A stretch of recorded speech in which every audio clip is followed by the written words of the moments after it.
Dr. Jill Altoff with Altoff Family Chiropractic. I often get the question of, well, Dr. Altoff, why is it okay for you to crack or adjust my neck or back, but it's not okay for me to do that? You know, that answer is actually really simple. When you self-adjust or try to crack or adjust your own neck or back, or you have somebody walking on your back, don't do this, you guys, it's terrible.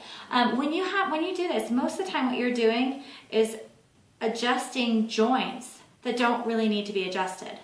They're the joints that move just fine. You can move any joint and make them crack. Your knuckle, you can do it at any time. That doesn't necessarily mean that it's a good adjustment. It doesn't mean that it's an adjustment that needs to take place. That's why we're specially trained to be able to check in the spine exactly which spots need to be adjusted and which ones don't. When you are constantly, I see people doing this number and pressing on their neck and doing this and self-adjusting their neck. The problem with that is that you're moving the joints that don't need to be moved. And when we constantly do that, it'll feel good for 30 minutes to an hour. And that's because you get a natural endorphin and enkephalin release, which is the steroids in your body. But the problem is that it returns shortly thereafter, and then it feels like you have to do it again. So people who typically do this several times a day. When you do that over and over again several times a day, it does wear out the joints.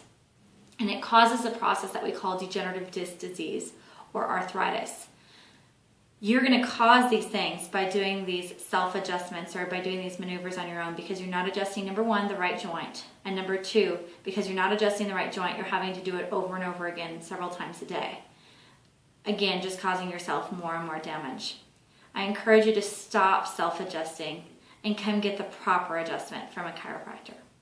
Hopefully this helps answer your questions. If you have more questions on this, be sure to ask us on your next appointment. Again, this is Dr. Jill Altoff with Altoff Family Chiropractic.